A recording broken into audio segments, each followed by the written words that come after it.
everybody, and welcome back to Apocalypse Studios' playthrough of Blood Omen, Legacy of Kain. I'm joined, of course, by Director and CEO, Dennis Dyack. Hi, everyone. How are you today, Dennis? Good. How are you, John? Good, good. Everybody in the office is, we're feeling the pressure right now. GDC's coming up next week, so this stream will be a little short today, unfortunately. We're only going for an hour instead of our regular 2, but it's also we can get back to work on Dead House Sonata and get that up and running as quickly as possible. For now, though, playing through Blood Omen, Legacy of Kain, I am, not doing too hot. A lot of guys want my blood right now. But we're here to answer your questions about Dead House Sonata and its development, where we are so far. We have lots of good questions from our Discord and our forums page. If you haven't checked them out, you can find them at deadhousesonata.com. to see your questions show up live on our streams. Let's see. The last thing I did here was we talked to King Otmar, who I believe asked us to go find a doll that was his daughter. So we will go and do that real quick.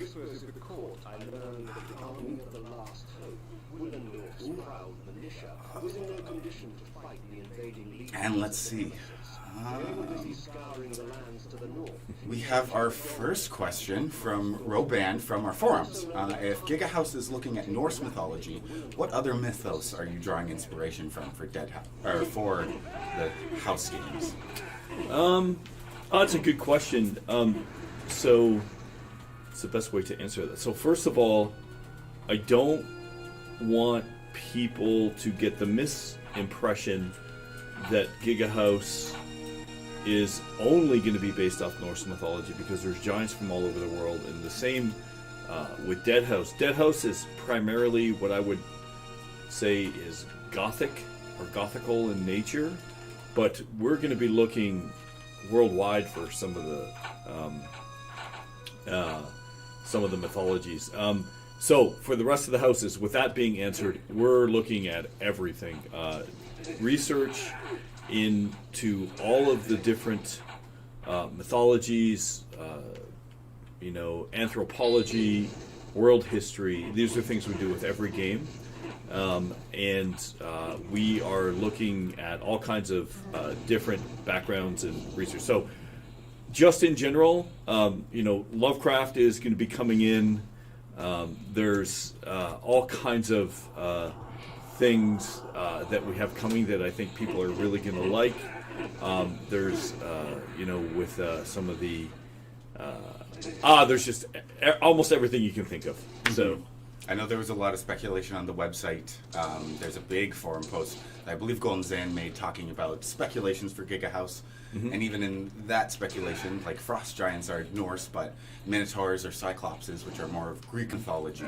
Mm-hmm. Is there a chance that those might make a appearance somewhere in Giga House? Oh yeah, for sure. I think really how we define, as long as the house itself makes sense as a cohesive unit, and would be something that would the types of groups would gather together because of a single bonding thing. So giants, House of the Giants would really come down to, are these groups of creatures bigger than normal, and what kind of mythologies have those type of creatures, which is quite frankly a lot, if not all. Mm-hmm. There are an awful lot of them. Yeah. So yep.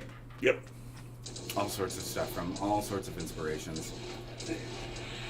Oh boy, it's hurt. Hurts a bit, actually. Heart of Darkness. Yes. Didn't have Too late. Time. Yep. The Heart of Darkness. See if we can't by the end of this stream. Hopefully, if I'm smart, we'll get back up to our sacred number of 69 Hearts of Darkness. I know the Twitch chat was going a little nuts last time when we had that many. Yeah. We have another question. This is from Varric Keldon on our Discord. Talent trees. Will points spent in them be permanent, or will we be able to refund them for something else? A respecking option if you don't like... Yeah, of course we would do respecking and things like that. Of course, yeah. Now, I know in some games respecking is totally free. You can do it whenever. I know that, say, in Borderlands, you have to pay money every time you respec. And the higher level you are, the more money it costs to respec. I think Varric mentioned another game where respecking gives you less points than you originally had. So will there any be sort of penalties for respecking in Dead House? Having less points than you originally had, unless there's a constant unending supply of points, was really punishing. I don't like that at all. I guess I'd have to see the system, though, and really truly understand it. Costing more, if you're talking about in-game currency, every time you respec is quite common. And pretty standard amongst I guess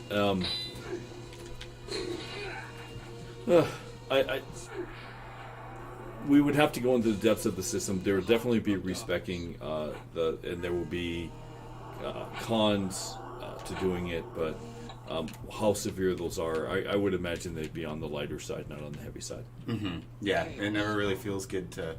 If you make a bad decision leveling up, and then you get punished even more for trying to fix it later. I always find that, especially when I play these kinds of games, action RPGs or, just role-playing games, you want to experiment and explore the skill trees to see what you like and what you don't like. Mm-hmm. And it's really hard to understand what's good and what's bad until you explore combinations and permutations. So... I just don't think it makes sense. You want to encourage people to do that, not discourage them. Mm-hmm. That makes sense. Yeah, that's the direction we're going in. So. Okay. These guys are really after me.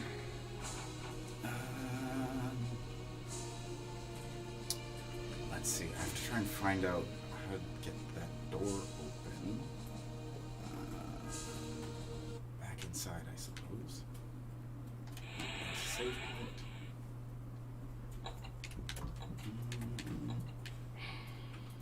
point. Okay, we have another question. This is from our Twitch chat. Golden Zan. First of all, how's it going, Golden Zan? How do you look up information on the various myths and legends in real life to gain inspiration for the game's world? I guess what sort of research goes into... You look everywhere, yeah, I guess you start with the internet, which, that's easy, but then you want to start looking at, encyclopedias, books, accredited sources. When we researched Too Human, we read the original Norse Eddas, and looked at, what we could pull from the mythology, and do it in the right ways. When it comes to these kind of things, there's sort of there are many what are called very authoritative sources, and what I would say is the foundation for a lot of mythologies. And then you want to look for eclectic things that will, in my opinion, put very interesting spins on how we're doing things. It has to be consistent. And we are creating our own fictional universe here, so we want to do something that's memorable and something that's unique. I remember when we were doing research on Legacy of Kain, we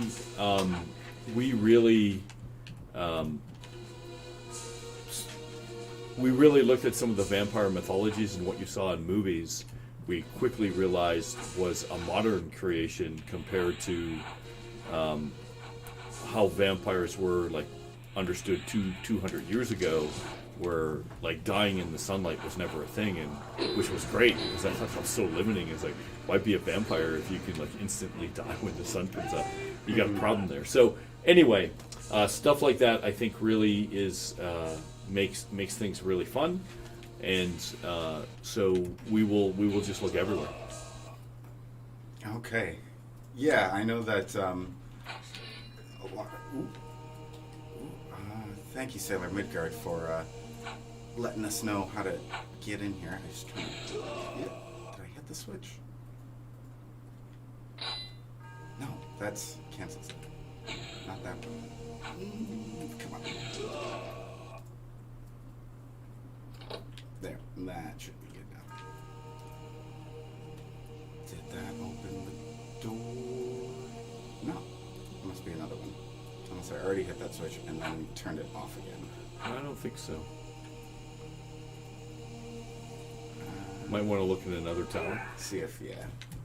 First of all, we'll Heart of Darkness. this.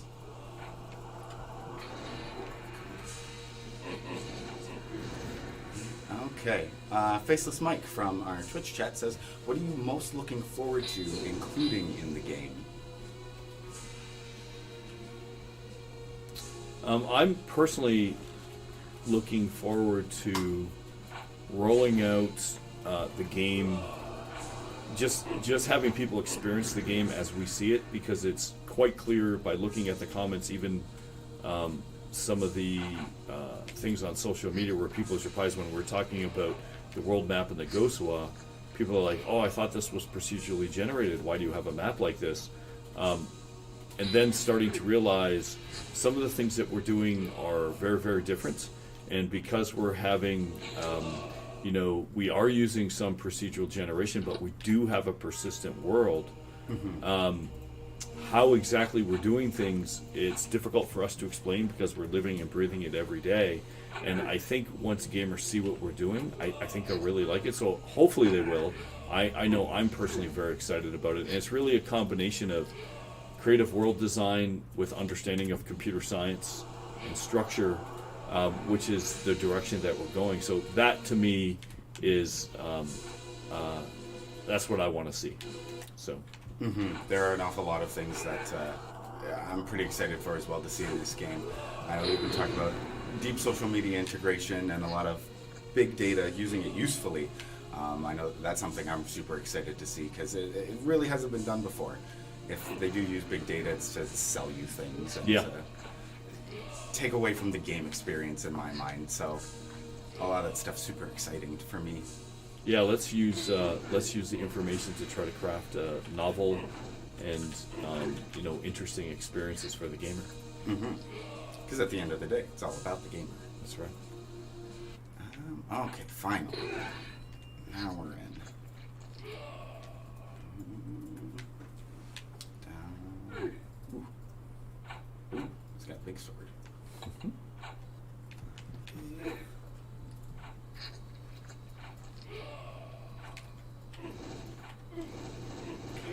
Yeah.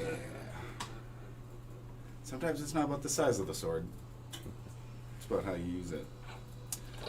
A question from Lord Skara on our Discord. Since Age of Death is a thing, would there be an advantage to having more than one vampire character?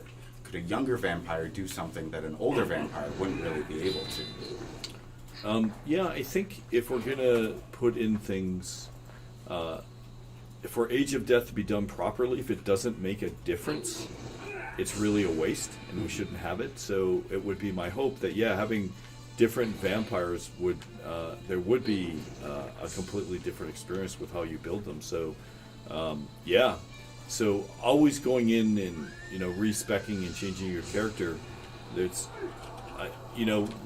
will be some negatives to that. So it might be the case that you just have several vampires if you want to play vampires a lot. So yep.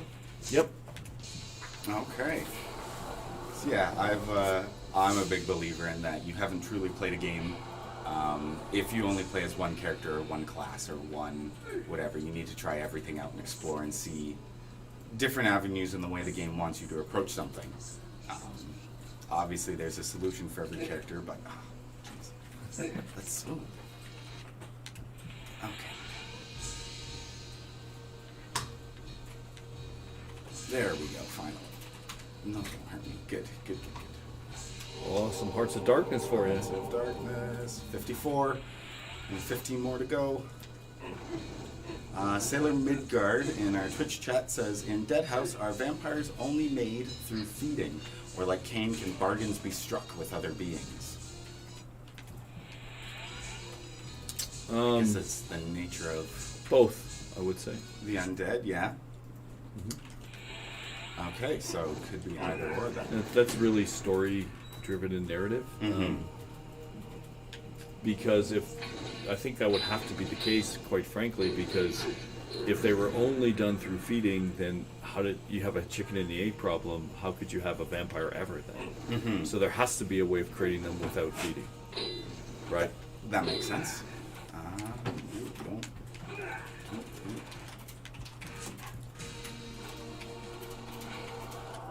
Which did come first, the chicken or the egg? This isn't a question from the Twitch chat. This is my own. I would say the chicken. But what do I know? I mean, yeah, none of us were there. It's all just a guess, but...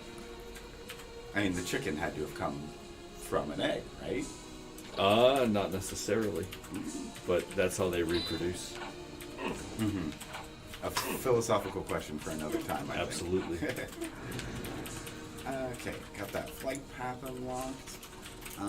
Faceless Mike says, do you know if there will be cross saves or cross play with PC and consoles once they are released? Yeah, the goal will be that you can play on any platform with a universal kit of your characters that you can play on anything.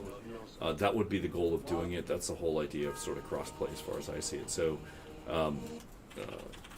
you have your saves up on the cloud somewhere, whether you play PC, console. We'll have to see what we do with mobile eventually. That might be very different. So, but all that said and done, single saves all the time. Yeah. So you can you're going from device to device depending on where you are. If you're on vacation and you borrow a computer or a console, or you're away from your PC at home, whatever the situation, the idea is a single universal save repository. Okay. Yeah, unfortunately, mobile must make a lot of that stuff much more complicated, right? 'Cause Well, yeah. just a much different and less powerful platform, and having to figure out how to get everything to work on mobile and still on consoles would be pretty difficult. Missed that going. I've forgotten how creative this village was. Stahlberg, I believe its name was. Not a whole lot of people to talk to here, though. It's seen better days. Certainly. I like what they've done with the art, though, the decorations. And I will go ahead and use these guys. There it is. Golden Zan says, in the map exploration video, you mentioned there are diseases that cause mutations. Are some of these mutations mentioned? An origin for certain classes, powers, or races in the Dead House universe? Is vampirism a disease, or more of a curse? Yeah, we call that burden. I posted on that in the forums of the different sort of subclasses of undead. There's 4 of them basically, and a lot of these. So what was the original question? I just want to make sure I get it right. The original question was, are any of the diseases or mutations origins for certain classes, powers, or races?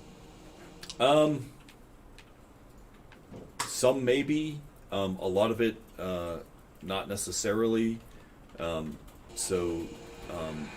guess the answer is sort of like all of the above. A lot of them, some of it's got to do with elder gods and things we haven't really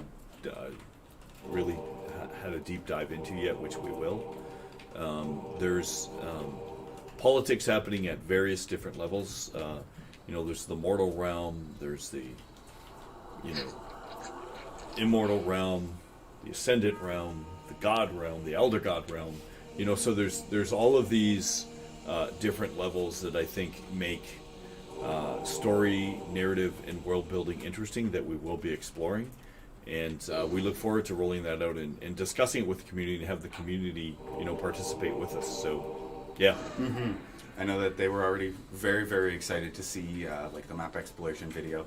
and delving into some of the Was that locations. popular? Yeah. I was away when it dropped, so Yeah, it was. There was Cool. quite a bit of discussion about it on the forums. nice. Led by Golden Zan, of course. And yeah, people are super excited to hear more. Obviously, it's all sort of subject to change and as we roll out with the story and stuff, but Yep. we love to let you guys know everything that we know as well as soon as we can. So once we have more, we will be more than happy to show you guys more about the world of Dead House. Okay, back over the bar. These people aren't too concerned with a werewolf jumping over the bar for a quick drink. Okay. Oh, trapped her in there too.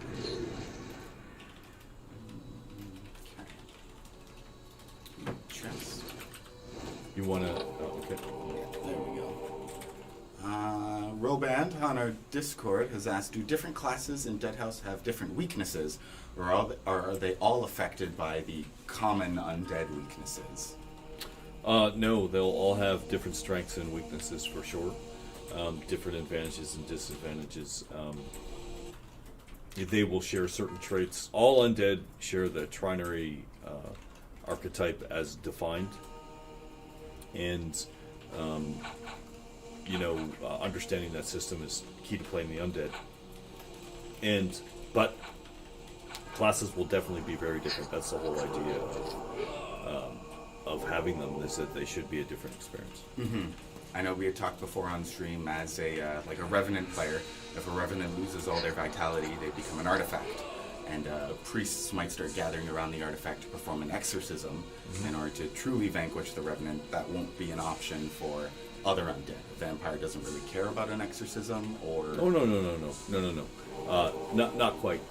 The Revenants, all of the undead can go into artifacts or phylacteries, per se. The idea of the system is it works for... It's universal and works for... Oh, this is some of my favorite stuff in the game. Yeah. That was when we created this. This particular thing was inspired from the Colossus, and also in Game of Thrones they had inspiration for that of the Colossus of Rhodes. And I remember when we were making Blood Omen Legacy of Kain, and I was telling everyone about the Colossus of Rhodes and stuff. A lot of people didn't even know what I was talking about, but much more common knowledge now. But this allows us to really sort of show some of the time travel coming up, and it was really fun making this stuff. So anyway, back to the undead. They all follow the trinary archetype system. All the classes will deal with them differently. So as an example, for the Revenant, generating hatred will eventually turn into life. So if you're caught, say, in a phylactery because all of your other magic is gone or if health is gone, if enough of your teammate dies around you and it starts creating rage, you could come back automatically from the phylactery to life, because hate transfers into life after a while, vitality. So so they'll all be different, and they're all reasonably unique. And the idea is for each of the different classes to play off of the Trinity differently. Oh, excuse me. Sorry, it's been a lot of travel. Yeah, we've all been pretty busy here this week, getting ready for GDC and everything, and depending on what happens with GDC now. Yeah, that will be interesting to see. We are still planning on going to San Francisco. Yeah, right now, I don't know. We've got a bunch of internal milestones and sprints that we're moving towards, regardless of whether GDC happens or not, but the great thing is there'll be some fun stuff to show the community, no matter what. Certainly the things that are going on worldwide right now, and travel being shut down, conferences being canceled, something we're aware of and watching. And I think there's a high chance that things will change with GDC itself, but we'll see. Time will tell. Hopefully. I'd be pretty excited to see everybody there, but... Otherwise, yeah, it'll still be a good time. And you just touched briefly in that answer for that question. Just before I say that, Patine, subscribe. Thank you so much. Thank you very much. For We joining appreciate us. it. Yeah. We appreciate the support. Yeah, always. For that, I'll definitely have to get the pronunciation on that name. Make sure I get it right next time. But you mentioned that the Revenant might... If a Revenant loses their vitality, there's a potential that they would come back just from watching their enemy or their allies get so to understand, you need to. So one of the ways that we're doing some asymmetry within the classes is the way that each different class uses mana, vitality, and essence differently. So as an example, when the Revenant is an undead warrior based upon hatred. And so the way that we show hatred is through the essence meter. So when he starts getting angry, it starts giving him essence because that's what drives him. He's driven by hatred. It's an undead spirit driven by hatred. Mm-hmm. So if your essence is at 100% and you still continue to create hatred, what will happen is that hatred will then overflow into vitality. So it allows Revenants, even though they could be out of the battle and locked in a phylactery because their vitality was previously taken out during the battle, if they're generating hatred, becoming angry, which typically happens in battles with your teammates, he can just spontaneously come back. Okay. And that'll be one of the unique things with him, and that's why I find that character pretty interesting. Where a vampire using a lot of blood magic can constantly health up by exchanging, casting spells and pulling other people's vitality to him. The Revenant's all about hate and anger. Mm-hmm. So that's how they differ, and each of them will be different. The Lich will use meat bags and vessels really to take vitality when they're casting magic. So they all trade life in different ways and go through different. What's the right description? Go through and deal with the different types of forms differently than all the other than the other classes. I hope that makes sense. Mm-hmm. I think so. I have to figure out. There's the switch for that gate there. I guess I have to go around somehow. Okay. We shall see. I've mentioned before that Revenants are the class that I'm most excited for. I've considered myself a Sith for a very long time. I'm powered by hatred and anger, so that I seems never right thought up my about alley. Sith as Revenants, but Favorite customer on Twitch says, if a player someday achieves the Elder God status, will they replace an existing Elder God or be added to their ranks? Can there be more than a set number of Elder Gods? So I think that's very interesting, and as a lot of people probably know, I think that concept's very interesting, and a lot of people probably know I'm a big fan of Malazan Book of the Fallen, where they actually describe regular characters becoming ascendants, and then later going even further and becoming gods. I think that is one of the powerful things that we can do in our narrative with the game, and doing that within our story and our world is something that I would personally like to see. We certainly have to balance it in the right way, but that's emergent storytelling like that would be awesome. And so, say you're playing a character in the first age, and you became more and more powerful. Say you became the first. This is all just on the fly. You become the first level 50 character. Just saying that level 50s are max, and you're that character throughout most of that age, and then you unlock the secret to become ascendant, where you never have to worry about ever seeing true death or something like that. Then maybe after a few ages of playing that character and still building, boom, you become an ascendant. That's kind of that would be really cool. And when you walk around, you're changing the world all the time because your power is so immense. That kind of thing would be really cool. We just got to make sure it doesn't break the game. Yeah, obviously that's first and foremost the issue with a lot of that stuff. It's fun to give players lots of high-powered stuff, getting them to become elder gods and things like that, but it still has to be fair for everybody else who's playing the game. Well, yeah, and you want to make it so it's fun to play as well, and it's a good experience for everyone. So, we don't want to sit there and have people scream OP all the time, right? So, So anyway, I would love to see that. I'm a big believer in it, and if we do things right, that's definitely achievable. It's just with everything else, there's hopefully people are starting to see that it's a very big game, and.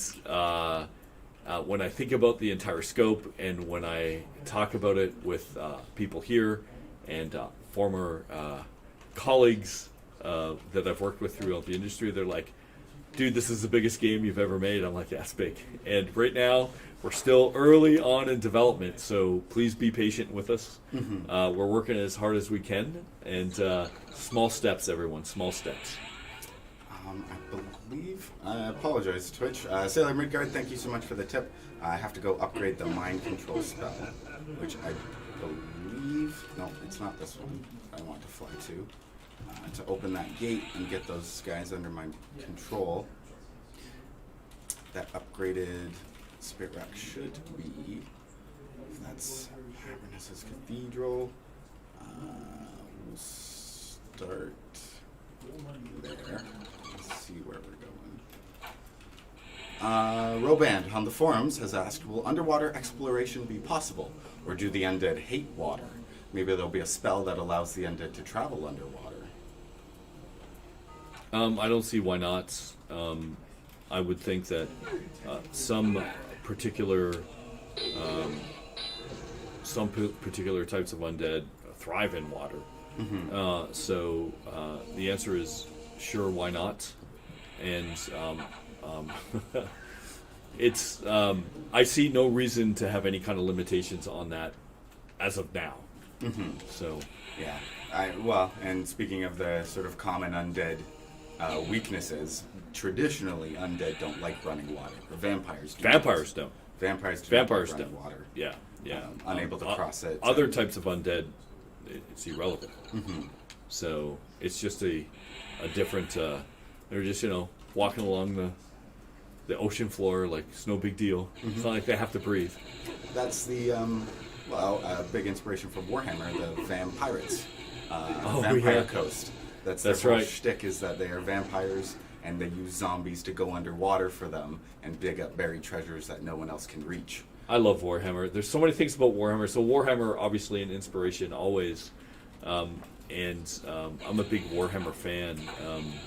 And I'm way behind on painting. I have to paint some more Cthulhu Wars, and we'll be talking about that in some upcoming episodes. I haven't done a painting video in a long time, but I've also got what are the vampires called now? Sorry, they're called which ones? The new vampires in the latest Warhammer.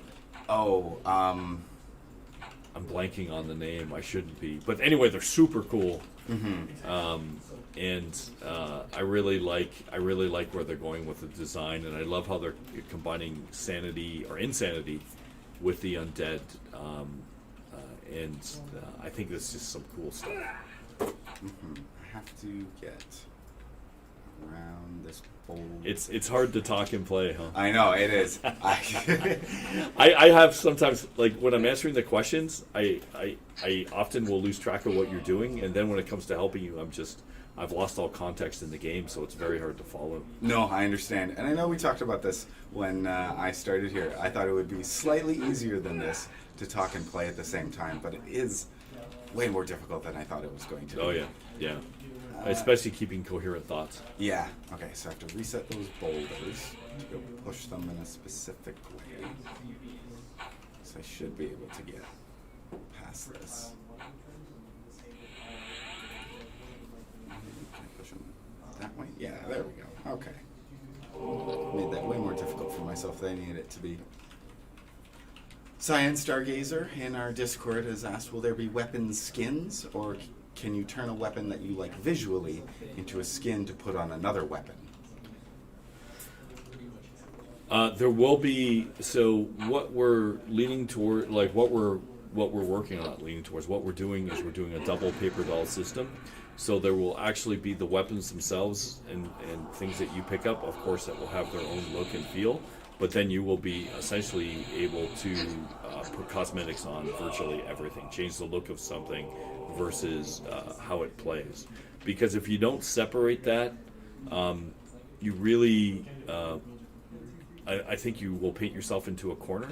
Mm-hmm. And so you will be able to change the look of the way anything looks at all. So I hope that makes sense. Mm-hmm. Now, to make that more complicated, if I put a skin onto, if I take a low-level weapon, like a basic rusty dagger, and use that as a skin for my awesome hammer of god killing, will there be any way to indicate to other players that I'm holding something that's way more powerful than it looks or appears?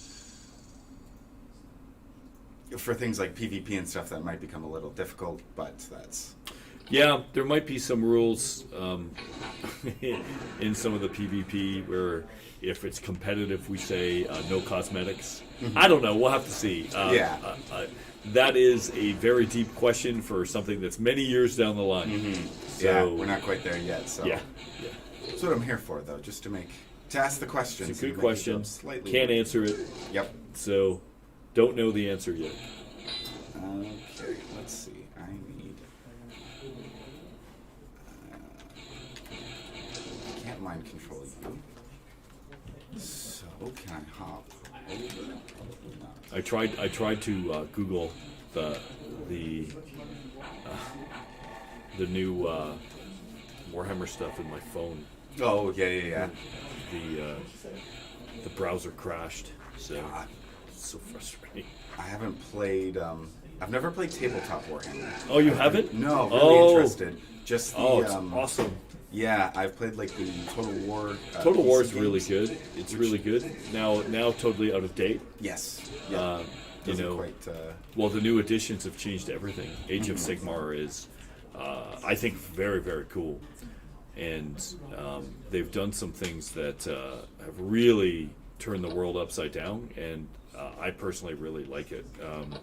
But they've done away with some things that I miss. But hey, overall, some great stuff. Mm-hmm. I prefer the more fantasy setting as well as Age of Sigmar. I never quite liked like Warhammer 40k. I love 40k too. I like it all. Yeah. I like it all, but it depends on. They're very different in many ways. But yeah, I like fantasy and science fiction. So yeah, I guess it all depends on how I'm feeling. I played 40k for a super long time, and then Warhammer. I played for quite a while as well, and then I got to learn to like both for their strengths and differences. But now with the latest lore update, I do think that the Age of Sigmar is some of the best stuff they've done in a while. It's been really good. It was a completely hard reset, and sometimes change is good. So, and I know we're getting a lot of feedback from people saying we want exactly the same kind of game that Legacy of Kain was 20 years ago, and I understand that. We're going to. We're all throwing everything we can into this game to make it the best it can be. Mm-hmm. Change is inevitable, and we absolutely. The changes that we've made, we think, are the best for the game, and knowing all the things that we know, and knowing what I've learned since making Legacy of Kain, these changes that we're putting into the game, we truly believe are for the best, and we hope that people will see that over time. For those people who want us to go exactly back and just do a straight sequel, these are things that. quite frankly, I think we're going in a better direction, and that's what you've got to do, right? And I hope people agree with us in the end. In the end, we work for the consumers and for the gamers, and you will be the final judge. But we're working hard for you, and we want to make something that's awesome and that we want to play ourselves. And one of the last things I would ever want to see would be the Legacy of Kain community be let down again by a game that they're really hoping will be really fun and cool and just disappoints. So that is super important to us, and I hope that that's apparent at least in the drops that we're doing. And just give us time, and I can promise you this: we are absolutely working very, very hard to do some great things, and we're listening to all the feedback that we get that we can take initiative and action on. We do them almost right away. So please be patient and bear with us, and we hope you like what you see in the future. Yep, I know that I did see some questions on the website asking if we could just redo Legacy of Kain with the newer graphics of Dead House Sonata. I can answer that question. No, we won't be doing that, but it's... we have to come up with a new and unique experience we're trying for here while making Legacy of Kain players happy with the results. Let's see. Do humans and the various houses speak and write the same language for each, or is each of them his own? From Roband on the forums. So do humans of various houses speak and write the same language? Well, so the bottom line with some of that stuff, obviously in different nations there's different languages, but how you represent that in the game and actually making the game coherent for the actual player and players who are playing in different languages in the real world, it often becomes easier to just pick a language and simplify it and just say, what's the right word? Show the game as if everyone speaks one language, knowing that they all speak many different languages. And certainly, I think it goes without saying there would be many languages in a world with many worlds and all the things that we're doing. But it is likely that we'll show. I don't think right now we will break it down so much that will display different languages for characters, because they all have to communicate to have a cohesive narrative. But I think it would be understood that there will be different languages. I think that was in World of Warcraft originally had, if you were, say, an orc player against the humans, and an orc typed into the chat, it would come up in a separate language for the humans, because they can't understand that language. That's pretty funny. Yeah. Worked out pretty well, but I think they did away with it because they would rather have the two sides be able to work together a little bit more than that. So it was an interesting concept, but in practice it becomes a little clunky. Yeah. Okay, I think... So I know I've walked through this area before, but I'm missing the spell that we need, so... The upgrade, right? Yeah. If I missed it in here, I'd be quite upset with myself. This guy. Have you tried going up? Oh, there's something there. That way. I'm not going to take that back there. That's why I couldn't move this. Okay. I guess if there's nothing here, I've dranken this. Drunken. There's nothing else in here. Okay. Yeah, because that lets me push these boulders to get out. Question from our Discord, Varric Keldun. How will lunar cycles affect alternate dimensions or worlds? Will they have their own lunar cycles as well? Yeah. Right now, we're taking small steps, and we have a single moon and a sun. Long term, we'd like to have, obviously different solar systems, black holes, different cosmic bodies. Obviously, even in the mythology so far, we have, 7 suns and twilight, and that's really talking about a system that has 7 suns, and what would that look like? So, Yes. Absolutely, 100%. Okay, because, well, you said we're taking small steps. I wouldn't call creating an entire solar system a small step. Even if we're just starting on it, that's a pretty big... It is pretty aggressive. I think that's true, but, Yuri and I have already started discussing, right now we only have one moon and one sun that's very similar to our solar system. Imagine adding several moons, a black hole in the sky, or a black hole that the planet orbits, as well as the sun. All of these kind of things, binary star systems, all of these kind of things I think are particularly interesting. And what would that do for the world? Because as people in the game communities already figured out, which I love, I'm very happy about this, the world of Nagosua is only a single planet in the universe, and the universe is a big place. So, and then there's multiple dimensions on top of that. So we've got, there's lots of areas to explore. Mm-hmm. Sounds like it. There's a lot of... We'll try to contain it mostly within Nagosua, though, so it doesn't go too crazy. Okay, so I definitely missed this one, at the very least. This is the slow time.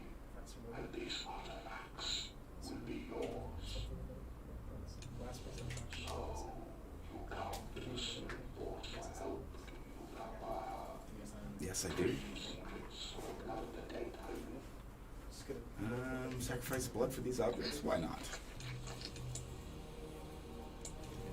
Yeah, as long as you don't take all my blood, that's cool. Okay. Will we be able to travel to the moon from living on Discord?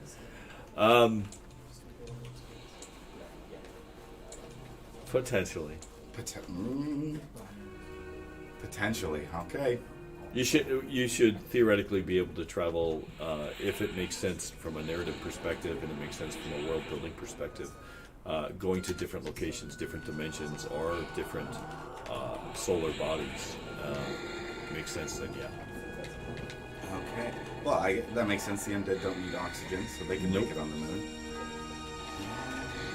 Let's go up there. And is there a cave? Nope, but I guarantee there's secrets up there. I think I'm finally starting to get the hang of your layout for secrets in this games and where there's hinted items and stuff. If there's a pathway way up here for no reason, I guarantee you there it is. Something. And chop down the tree. Yep. Gotta be chopping. And that's that kind of thing that you're talking about is really what we need to get into the game as well for secrets. So where exploration pays off. And we really went with the ratio of 25% of the world, we went overdone it, might be more than 25% of the world, be secret. And then we try to show those secrets wherever we can for those who start understanding the tools. And like just going to the map, that's like a big get for secrets. Mm-hmm. Yeah, I can see that for sure. 25% though, secret. That's people have been asking if there will be Easter eggs in the game. No, for sure. Yep, I think that answers that for them. Golden Zan and Discord asks, are there any class of undead in game that aren't currently playable, that aren't currently planned to be playable? Zombies, ghosts, that sort of thing. Undead that we will not play as. Yeah. Yes. Okay. And there's hundreds of different classes of undead from our research so far. Hundreds. So even like so the for the narrative in the story, we're not going to limit ourselves, but at the same time, we'll be rolling out more classes for the undead eventually as well. So we have to strike a careful balance because every time we roll out a new house, this is sort of super long-term thinking. We want to have a whole round of classes for that house. So we don't want to overwhelm the players with like 200 classes of playable, I don't know, maybe that would be fun, and that's when the game is super mature at that point. We'll see. Hopefully, we will create a game that will keep players' attention for that long. that would be the ultimate way. Yeah, I was going to say jump on. There you go. I think that'll work, won't it? No? Should. Okay. Reload that boulder real quick. Pushed it 1 inch too far. 1. And I can't get back down. Can you not use wolf form too? Okay, there we go. Yeah, so hopefully we'll do everything right, and gamers will be playing the game 15 years from now with still the introduction of new classes, new narratives, and if it goes in the direction I think, constantly upgrade the engine, with new graphics, and the game can be literally a living and breathing world for gamers to constantly enjoy. That's the goal. That is, a lot of what we've been working on so far, I've noticed. Just a living, breathing world and making players feel like they're a part of it. They're not just playing a static world that's the exact same every time they step into it. It's changing constantly every single time, day to day, and based on the cycles of the moon and all sorts of other stuff. Okay. Going north out of here now.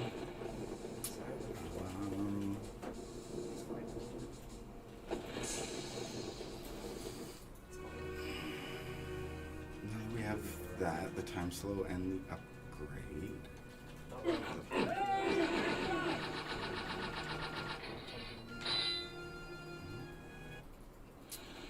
Roband on the forums has asked, could you create a locked session for just your friends or party members? Yeah, I think that kind of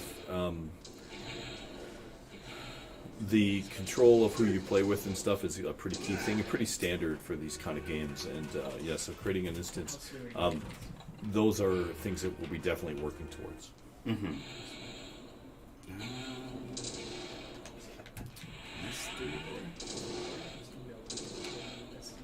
Okay, let's see.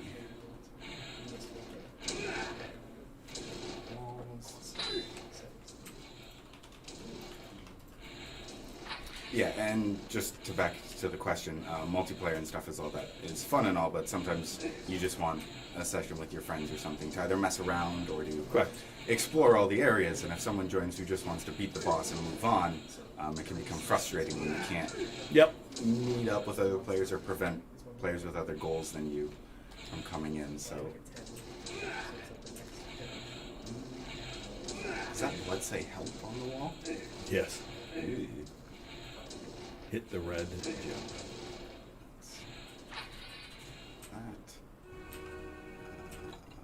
Nope, I just saved. Oh, is that? Nope, you want to go back down? Is this new? I think yes. Well, the glare of the TV, I couldn't see the that one door. Oh, okay, don't do that. The Heart of Darkness. The Heart of Darkness. Oh, right, can't do that with the axe. Yeah, okay.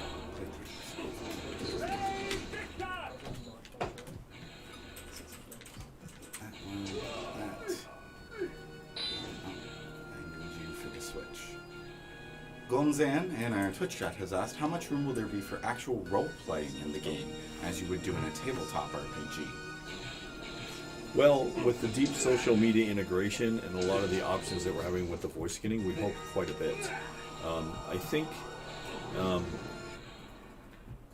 we really want to break open the medium to move closer towards a session of Dungeons and Dragons rather than the traditional video game, because the traditional video game really lacks a lot of communication and I would say typical things that you experience in face-to-face gaming are reciprocity from a technical term. So we're really trying to amp that up. We're working on some deep social media integration as we speak, and that's one of the things we're working on for GDC. We've got some really cool stuff coming, and hopefully that will become evident as you see some more of the things that we're actually doing. Mm-hmm. Come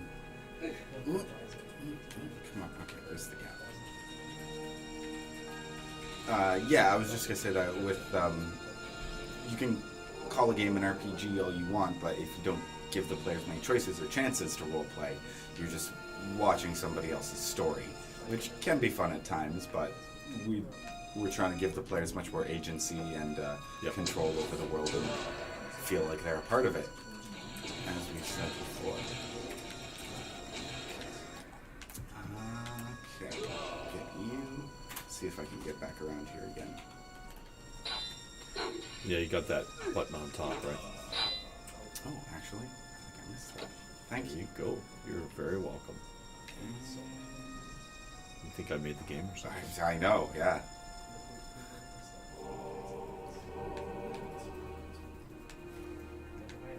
Okay, yes, this is all new. It's so funny to see these puzzles. It's like almost like a bullet hell. A little bit. Oh, Makes me laugh. I was never a fan of those, but I understand. Really? the I pure love skill. twin stick shooters. I love bullet hells. I like all games. Not too many games I don't like.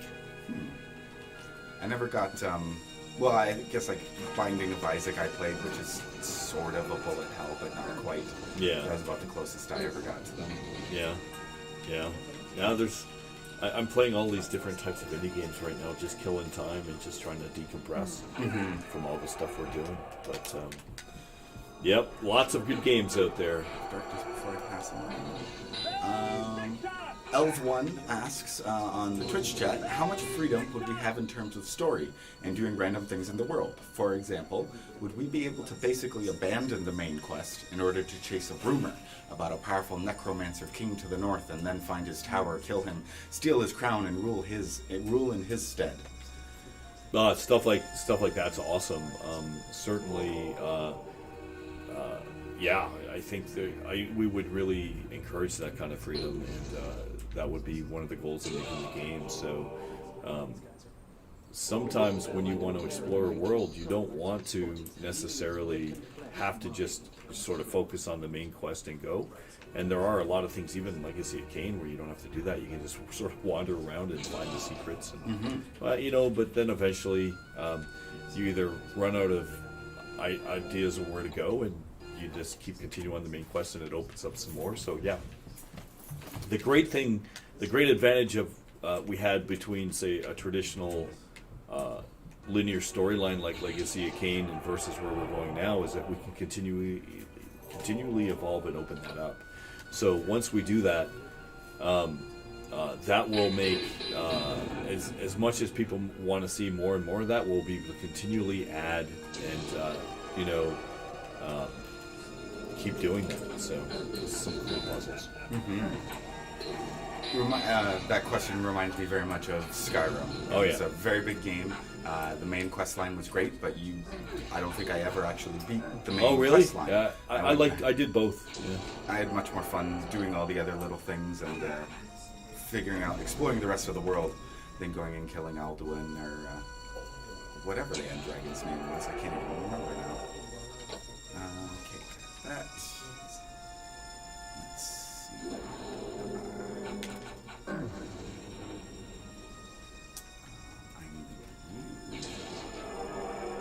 Golden Zane in our Discord asks, will there be any other mascots in the game other than cats, such as monkeys, birds, snakes, humans?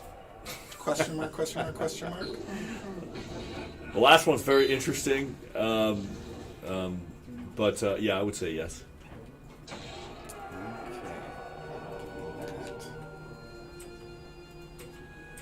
Yeah, pets following you around and things like that are pretty common in most multiplayer games nowadays anyways. Yep. All for aesthetics mostly, but letting you customize your character however you want. Maybe your Lich has a fondness for snakes or cats or something like that. Yep.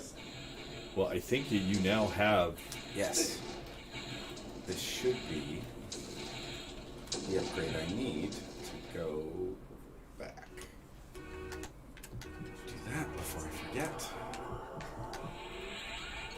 And we can fly back up. Okay, we were heading up to...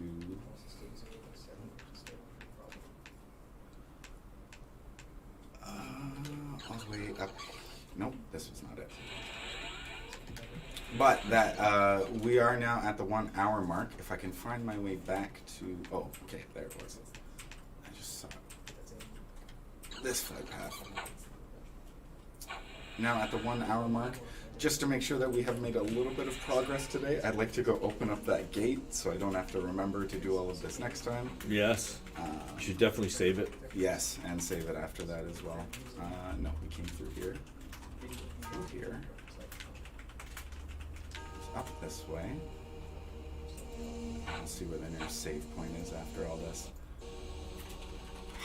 Werewolf farm is so fast. Of course, it doesn't matter if I run in the other direction.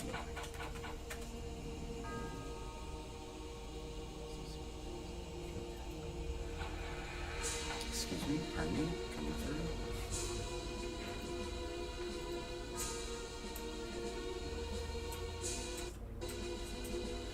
We hope you guys have enjoyed the stream so far today. We know this is a much shorter one than we normally do, but like we said, we're a little run down right now, and so we can put our best foot forward creating Dead House Sonata. We just need a little bit of rest today. We'll promise that we'll be right back at it next week. Next week, I will not be here on the stream. I will be replaced by Ian, who will be back onto the couch to take you through the world of Nosgoth. There we go. There we go. Finally. I just got to save her. Yep. Let's see where that save point is.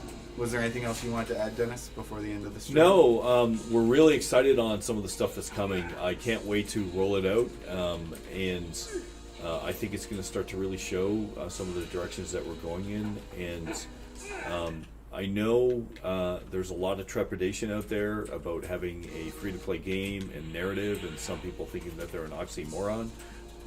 We are working towards making games in the modern era with great story. So that's what we're all about. Stay tuned, spread the word. I hope everyone enjoys these streams. I know this is one of my favorite songs, actually, The Dollmaker. Steve and I used to talk about this all the time. Really miss Steve. Just a great, fantastic musician. So his passing was very shocking and disappointing to me and to my friends. But it's probably a good place to wrap it up. So anyway, everyone, thank you for spending time with us today. Have a fantastic weekend. Stay safe. Yep. Looking forward to seeing everybody in 2 weeks when I come back. As I said, Ian will be on the couch with you guys next week. We hope you guys have enjoyed the stream. If you haven't already, please check out our website at deadhousesonata.com. You can join the discussion about the game on the forums there, as well as find a link to our Discord. And you can purchase a Founders Pack to help support us and become a part of our first age, so you can play the game as soon as it is ready for you guys to play. Thank you so much for joining us, and we'll see you guys next time. Have a good night. Thanks, everyone. Bye-bye.